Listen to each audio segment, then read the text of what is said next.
Hello friends, मैं देवेंद्र कुमार आप सभी को आपके अपने यूट्यूब चैनल सब गणित सीखेगा में स्वागत करता हूं। आइए मैथ के करीब में आज एक और इम्पोर्टेंट टॉपिक कंपाउंड इंटरेस्ट चक्रवृद्धि ब्याज के कुछ सवालों को हल करते हैं और देखते हैं इसको हल करने का क्या हमारा अप्रोच होगा। एक्स वाई मानने के चक्कर में दोस्तों हम नहीं रहेंगे, हम बेस्ट से बेस्ट सॉल्यूशन पे बात करेंगे ताकि हमारा समय बचे और हम एग्जाम में अधिक से अधिक सवालों को हल कर सके। आप जानते हैं आरआरबी, एनटीपीसी हो या ग्रुप डी हो या XYZ कोई भी एग्जाम हो, उसमें चक्रवृद्धि ब्याज यानी कंपाउंड इंटरेस्ट एक बेहद इंपॉर्टेंट टॉपिक है। तो आइए उसी टॉपिक को समझने की कोशिश करते हैं। कुछ सवाल आपके डिस्प्ले पे लिखा हुआ है, उन सभी सवाल को हम बारी बारी से हल करने की कोशिश करते हैं। पहला सवाल है, यदि एक निश्चित राशि 3 वर्षों में 10% की दर से चक्रवृद्धि ब्याज पर 6655 रुपया हो जाता है तो राशि ज्ञात करें। एक निश्चित राशि 3 वर्षों में 10% की दर से चक्रवृद्धि ब्याज पर 6655 रुपया हो जाता है तो राशि ज्ञात करें। देखिए, चक्रवृद्धि ब्याज को बनाने के कई सारे तरीके हैं। अब कौन सा तरीका आपको कहाँ लगाना है ये सवाल के डेटा पर निर्भर करता है। वैसे हम फिलहाल एक बेसिक तरीका मान के चलते हैं ताकि हर सवाल में उसको आप लगा सके और आसानी से आप सवाल को सोल्व कर सके। लास्ट में बोल रहा है राशि ज्ञात करें। आपको तो नहीं पता राशि क्या है, राशि ज्ञात करें। हम मान लेते हैं कि राशि P ही है। मैंने मान लिया कि राशि क्या है, P है। 10% की दर से चक्रवृद्धि ब्याज हो रहा है 3 वर्षों के लिए, ये इतना हो जाता है, ये मूलधन हो जाता है। राशि अगर इतना है और 10% की दर से 3 वर्षों तक अगर दिया जाएगा तो उसमें जो राशि बाद में आएगा वो अमाउंट के रूप में आएगा, ज्यादा राशि आएगा। कहने का मतलब ये है, देखिए 10% का मतलब क्या होता है, 10% का मतलब होता है 1/10। 10 है, 10 बट्टे करेंगे 100 तो काट के आएगा 1/10। यानी 10 रुपया पर आपको 1 रुपये का इंटरेस्ट मिल रहा है। यानी 10 रुपया पर 10 रुपया किसी से लिए हैं आप, उसमें आपको 1 रुपया ब्याज देना पड़ेगा। तो कुल मिला के आपको 11 रुपया देना पड़ेगा। 10 में से 10 रुपया लेंगे किसी से आप तो 1 साल में आपको 11 रुपया देना पड़ेगा। लेकिन आप 1 साल तक नहीं, आपने 3 साल तक दिया है। तो पहले साल आप देंगे 10 का 11, दूसरे साल में देंगे आप 10 का 11 और तीसरे साल में देंगे आप 10 का 11। जो आपने धन लिया था उस धन पर पहले साल में आप 10 का 11 देंगे, दूसरे साल में भी 10 का 11 देंगे और तीसरे साल में भी आपको 10 का 11 देना पड़ेगा। यानी 3 साल में आप अपने धन का कुल इतना रुपया देंगे उसको, और वो कह रहा है कि वो हो गया कितना, 6655 रुपया हो गया है। यानी आपके हिसाब से 3 साल में वो धन इतना होना चाहिए, लेकिन किताब वाले के हिसाब से वो धन 6655 रुपया हुआ है। अब इसको काटिए, 11 से काटते हैं। 11 छक्के हो गए 66, यहाँ आएगा 0, 11 पंचे हो जाएगा 55। फिर काटते हैं 11 से, 11 पंचे 55, 11 पंचे 55। फिर काटते हैं 11 से, 11 पंचे 55। अब दोस्तों P तो ऊपर में है और ये 3 गो 0 जो है 1000 नीचे में है और उधर 5 है, यानी हो जाएगा 5000। यही आपका आंसर है। यानी मूलधन जो हो जाएगा वो कितना था, 5000 रुपया था। ये तो रहा एक बेसिक तरीका, जैसे आप इसको ऐसा तरीका किसी में भी लगा सकते हैं। सवाल ये था कि एक निश्चित, इसी को समझिए दोबारा ताकि बाकी सभी सवाल आप आसानी से समझ सके। कोई धन चक्रवृद्धि ब्याज पर 3 वर्षों के लिए लगाया जाता है। कोई धन चक्रवृद्धि ब्याज पर 10% प्रति वर्ष की ब्याज दर पर 3 वर्षों के लिए लगाया जाता है तो 3 वर्षों के बाद कितना हो जाएगा। आपने पढ़ा होगा कि P × 1 + R/100 के पावर में टाइम, ये है चक्रवृद्धि ब्याज में मिश्रधन निकालने का फॉर्मूला। लेकिन ये काफी लेंदी होगा, हमको P × 1 + R/100 वगैरह नहीं करना है। हम उसी को शॉर्ट फॉर्म में करने की कोशिश करेंगे ताकि टाइम हमारा बच सके। तो 10% का मतलब होता है 1/10। 10% का मतलब हुआ कि 10 लिखेंगे, परसेंट को हटाने पर बट्टा में 100 होगा, काट के आएगा 1/10। यानी 10 रुपया किसी से लेंगे तो उसपे आपको 1 रुपये का ब्याज देना पड़ेगा।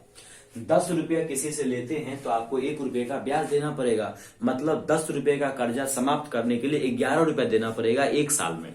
और आपने धन लिया है 3 साल तक, तो पहला जो आपका धन था स्टार्टिंग में जो लिया था उसमें 10 पर 11 देना पड़ रहा है। दूसरे साल में भी आपको 10 पर 11 देना पड़ा होगा, फिर तीसरे साल में भी आप 10 पर क्या देंगे, 11 देंगे।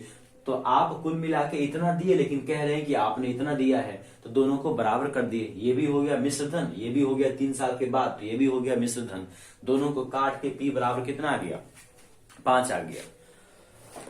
आइए एक और सवाल को समझते हैं। दूसरा सवाल है 5% चक्रवृद्धि ब्याज की दर से कोई धन 2 वर्षों के बाद 441 रुपया हो जाता है। 2 वर्षों के बाद हो जाता है, मतलब वो मिश्र धन है दोस्तों। कुछ धन आपने लिया होगा जो 2 वर्षों के बाद 441 हो गया, और आपने कितना धन लिया ये तो आपको नहीं पता है। और मैथ के अंदर जो कुछ हमको नहीं मालूम होता है उसके लिए हम मान लेते हैं P ABCD कुछ भी XYZ कुछ भी मान लेते हैं। तो हम मान लेते हैं कि धन बोला है, धन ज्ञात करें।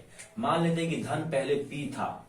मान लेते हैं कि 2 वर्ष पहले का धन कितना था, P था, जो अब 5% के हिसाब से 2 वर्षों के बाद 441 होगा। तो आप जानते हैं 5% का क्या मतलब होता है, 5% का मतलब होता है 1/20।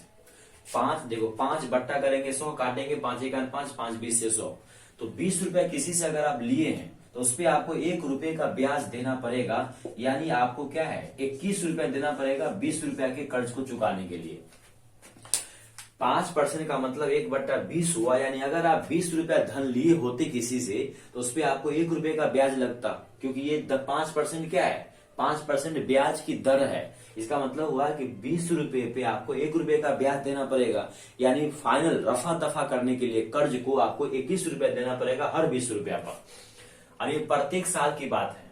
तो यहाँ पे लिया है 2 साल तक, तो पहले साल भी आपको अपना कर्ज चुकाने के लिए 20 के बदला में 21 देना पड़ेगा, और दूसरे साल भी आपको 20 के बदला में 21 देना पड़ेगा। तो आपके हिसाब से ये रहा पूरा मिश्र धन 2 वर्षों के बाद। और सवाल में कह रहा है कि वो हो गया 441। सवाल में कह रहा है कि वो कितना हो गया 441। आप पढ़े होंगे 21 का स्क्वायर होता है 441, यानी 21 को आप 2 बार गुना करेंगे। सॉरी, यहाँ पे 441 होगा। 21 को आप जब 2 बार गुना करेंगे, 21 का स्क्वायर होता है 441, यानी यहाँ पे बचा है 1। तो यहाँ पे जब क्रॉस मल्टीप्लाई करेंगे आप तो 20 गुने 20 कितना हो जाएगा, 400 हो जाएगा। 20 गुने 20 हो जाएगा 400। सवाल है कि 5% चक्रवृद्धि ब्याज की दर से कोई धन 2 वर्षों में कितना हो जाता है, 441 हो जाता है। तो धन कितना था हमको नहीं पता कितना था, मैंने मान लिया कि प्रिंसिपल जो है यानी मूलधन जो है वो मूलधन था, P था। मूलधन जो है वो मूलधन ही था जो कि P था।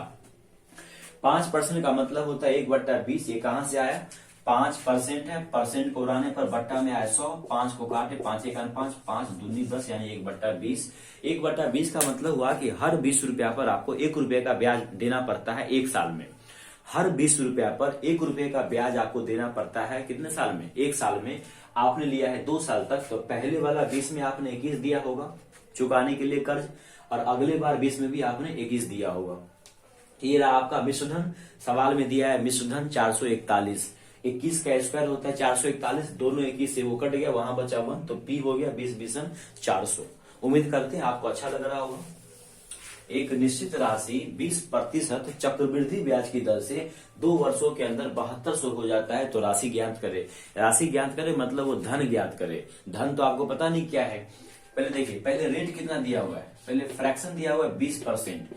20% का मतलब होता है 1/5। 20% का मतलब क्या होता है 1/5। कैसे, 20% को हटाओ, बट्टा में 100 कीजिए, तो 20/100, 20 1 20, 20 पंचे 100, यानी 1/5। ये सब आपको याद होने चाहिए, फ्रैक्शन वगैरह। तो 20% का फ्रैक्शन वैल्यू होता है 1/5। 20% को भिन्न में लिखेंगे हम 1/5। 1/5 का क्या मतलब हुआ, 1/5 का सीधा मतलब हुआ कि अगर आप किसी से 5 रुपया कर्ज लिए होंगे तो आपको 1 साल में 1 रुपया उस पर ब्याज देना पड़ेगा। तो 5 रुपया कर्ज लिए हैं और 1 रुपया आपको ब्याज देना पड़ रहा है, मतलब आपको प्रत्येक 5 रुपया में 6 रुपया देना पड़ रहा है। प्रत्येक 5 रुपया का कर्ज चुकाने के लिए आपको 6 रुपया देना पड़ेगा हर साल। अब यहाँ पे बोल रहा है कितने वर्ष के लिए है, 2 वर्षों के लिए है। तो राशि ज्ञात करें। राशि नहीं मालूम, राशि को हम P मान लेते हैं। राशि को मैंने P मान लिया। हम जानते हैं कि 1 वर्ष में कर्ज चुकाने के लिए 5 का 6 देना पड़ रहा है, और ऐसा मैंने लिया है 2 वर्षों तक, तो ये हो जाएगा 5 का 6। यानी जो मूलधन था वो हर वर्ष 5 से 6 हो रहा है, 5 से 6 हो रहा है, 2 वर्षों तक हुआ है। अब वो बोल रहा है हमारे हिसाब से 2 वर्षों के बाद इतना हो गया, और बुक में कह रहा है कि वो हो गया 7200। कितना हो गया? 7200 हो गया। सवाल में कह रहा है कि 2 वर्षों के बाद वो 7200 हो जाता है। तो राशि बताइए, कितना सिंपल है दोस्तों। राशि को मैंने पी मान लिया और 20% के हिसाब से 5 से 6 होगा हर साल। तो 2 वर्षों में 2 बार कर दिए हम, 5 से 6। अब यहाँ पे काटना है इसको। देखिए 2 को 6 से होगा 36, 6 6 36, 36 दूनी 72। आप 6 से मत काटिए, सीधा बड़ा बड़ा कैलकुलेशन कीजिए ताकि समय बचेगा आपका। 6 6 36 हुआ, 36 दूनी कितना हुआ? 72 हुआ। अब ऊपर में बचा है पी, नीचे बचा है 2 5, तो 55 25, 25 दूना 50 यानी 5000। यही आपका मूलधन है। ये दोनों 5 को गुना करेंगे तो 55 25, 25 दूना 50, 50 पे डबल जीरो हो जाएगा 5000। यानी 2 वर्षों के बाद जो 2 वर्ष के पहले जो मूलधन था वो 5000 रुपया था। उम्मीद करते हैं आपको अच्छा लग रहा होगा। श्याम जो है वो 8% चक्रवृद्धि ब्याज की दर से x रुपया लगाता है, जो 2 वर्षों के बाद 72,900 रुपया हो जाता है। तो उस x का मान बताइए। उस x का मान क्या होगा? सबसे पहले हम 8% का फ्रैक्शन वैल्यू निकालते हैं। 8% का मतलब हुआ 8/100 यानी 4 दूना 8 और 4 25 से 100। 8% का मतलब हुआ 2/25। 2/25 का मतलब हुआ दोस्तों कि 25 रुपया आपने किसी से कर्ज लिया है तो आपको 27 रुपया यानी 2 रुपया एक्स्ट्रा आपको देना पड़ेगा। प्रत्येक 25 रुपया पर आपको 2 रुपये का ब्याज देना पड़ेगा। किसी से आपने 8% पे इंटरेस्ट लिया है, इसका मतलब है कि प्रत्येक 25 रुपया पर आपको 2 रुपये का इंटरेस्ट देना पड़ेगा। तो 25 रुपया पर आपको 2 रुपये का ब्याज देना होगा। इसका मतलब ये है कि कर्ज चुकाने के लिए प्रत्येक 25 रुपया के बदले में 27 रुपया देना पड़ेगा। कर्ज कंप्लीट करने के लिए, कर्ज रफा दफा करने के लिए प्रत्येक 25 रुपया पर आपको 27 रुपया देना पड़ेगा। अब बोला मैंने x रुपया लिया है, तो मैंने मान लिया ये रहा उसका x रुपया। शुरू में उसने x रुपया किसी से लिया, 1 वर्ष के बाद अगर उसको कर्ज चुकाना हो तो 25 के बदला में 27 देके अपना कर्ज रफा दफा कर लेगा। लेकिन ऐसा काम ये 2 वर्षों तक किया है, तो अगले वर्ष में भी वो क्या करेगा? 25 के बदला में 27 रुपया दे देगा उसको। तो ये कुल मिला के 2 वर्षों में इतना दे दिया, लेकिन वो कहता है कि 72,900 रुपया आपको देना होगा।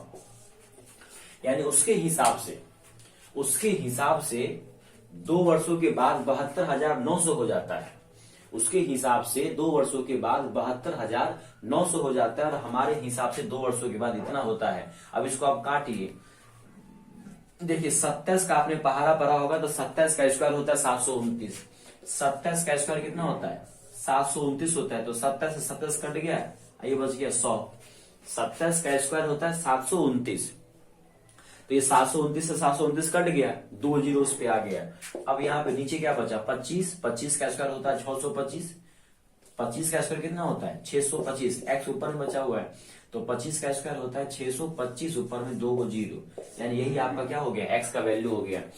आइए एक बार फिर समझते हैं। सवाल ये था कि 8% की दर से 2 वर्षों के लिए x रुपया लगाया जाता है, जो कि 2 वर्षों के बाद 72,900 हो जाता है। तो x का वैल्यू बताइए। आप जानते हैं कि 8% का मतलब होता है 2/25। 8% का मतलब क्या होता है? 2/25 होता है। 2/25 का क्या मतलब है कि प्रत्येक 25 रुपया पर आपको 2 रुपये का इंटरेस्ट देना पड़ेगा, ब्याज देना पड़ेगा। तो 25 रुपये पर आपको 2 रुपये का ब्याज देना पड़ेगा। इसका मतलब है कि प्रत्येक वर्ष अगर आप अपना ब्याज खत्म करना चाहते हैं या अपना कर्ज खत्म करना चाहते हैं तो 25 के बदला में आपको 27 देना पड़ेगा। तो वो बोला है x रुपया था, तो पहले साल में वो अपना कर्ज खत्म करने के लिए 25 के बदला में 27 देगा, लेकिन रखा हुआ है 2 साल तक, तो फिर अगले साल भी उसको 25 के बदला में 27 देना पड़ेगा। और वो दिया है 72,900। अब 27 का स्क्वायर होता है 729, काट दिए डबल जीरो, 25 का स्क्वायर 625 पर डबल जीरो यानी कि 62,500 रुपया। यानी वो x जो है वो 62,500 रुपये।